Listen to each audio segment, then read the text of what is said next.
Hi, friends, and welcome to Pivot to Wholeness.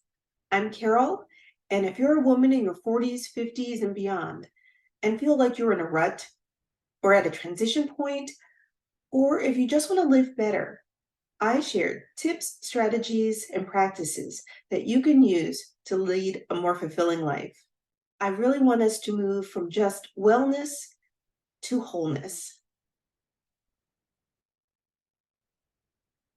Today, we're talking about doing a reset, a do over, a recommitment to habits and practices, goals, or just anything that's important to you. A few weeks or months after the new year, we sometimes fail to live up to our resolutions. Um, Lots of people experience that. But the really wonderful thing is that you can do a reset at any time. So if you're ready to reset and recommit to your goals, let's go. So before we get too far, I invite you to like, subscribe, and click that notification bell so you know when I've uploaded new videos. Like so many of us, my New Year's resolutions and goals and promises to do things differently this year went unfulfilled or underfulfilled.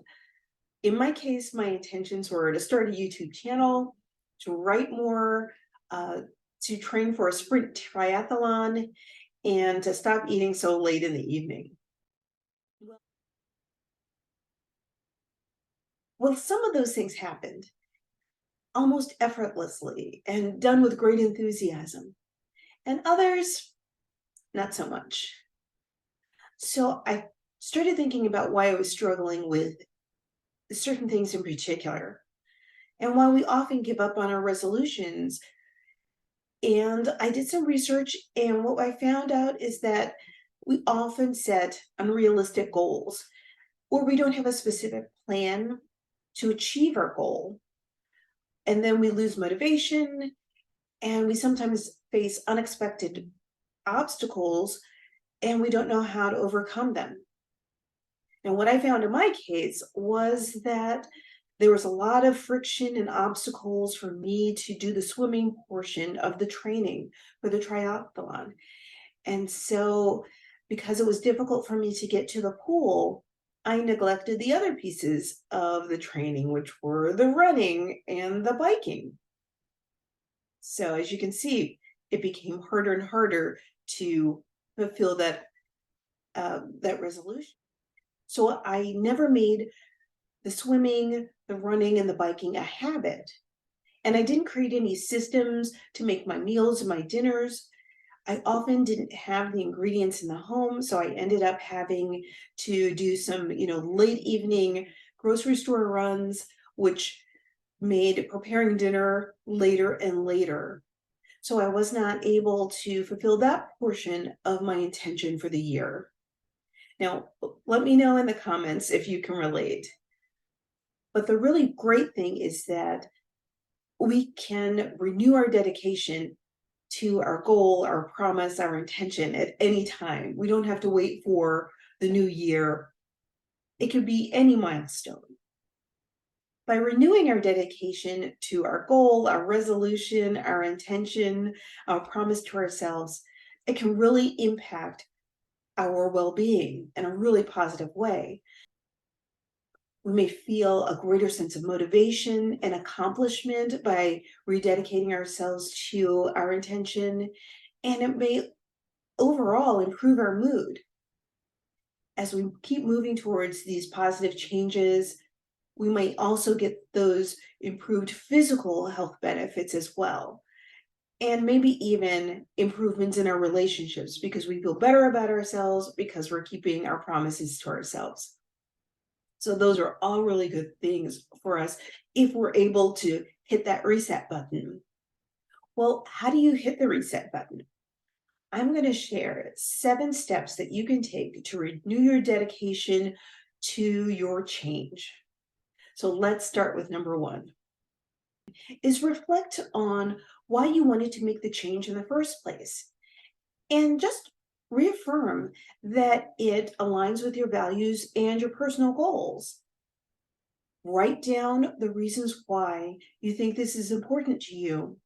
And I have a habit tracker that you can download that's free to help you identify that goal and start keeping track of how often you're meeting your commitment. You'll find the link in the description. Step number 2, acknowledge any obstacles or setbacks that you may have faced and think about what you can learn from them. And also think about how you can overcome them. We have to draw into our resilience when we have these areas of setbacks. So if we plan in advance to overcome them, then it's much easier when we're faced with them. Step 3, break down your goal into small, achievable steps. Make sure that they're specific to what you can do and what you can accomplish, and make sure to track your progress. Step number 4, develop some systems or strategies that make it easier for you to make the right choices. You may want to find ways to link habits together or find a way to totally automate them so you don't have to think about them.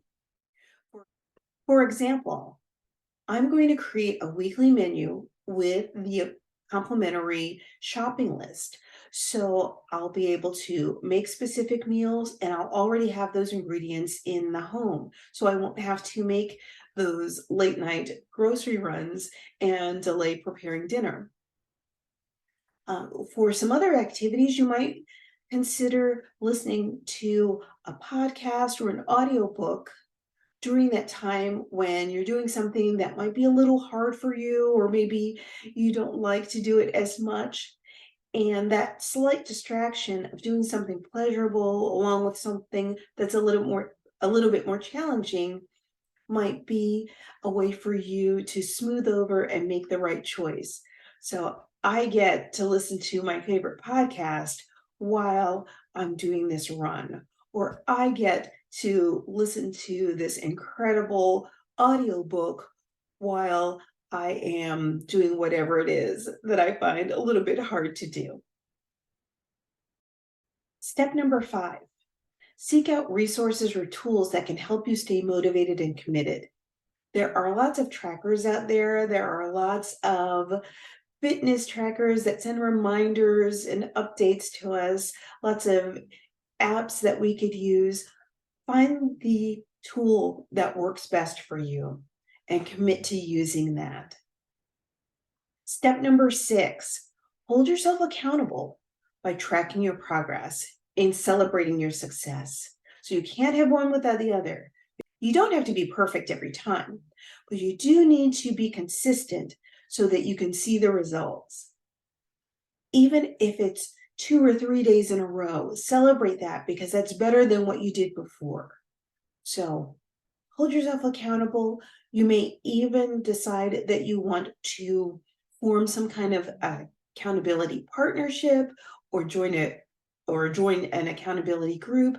It's up to you, but find a way that you can keep yourself accountable for your intentions, for your plans, for your desired outcome, and make a plan to celebrate yourself when you meet certain milestones along the way.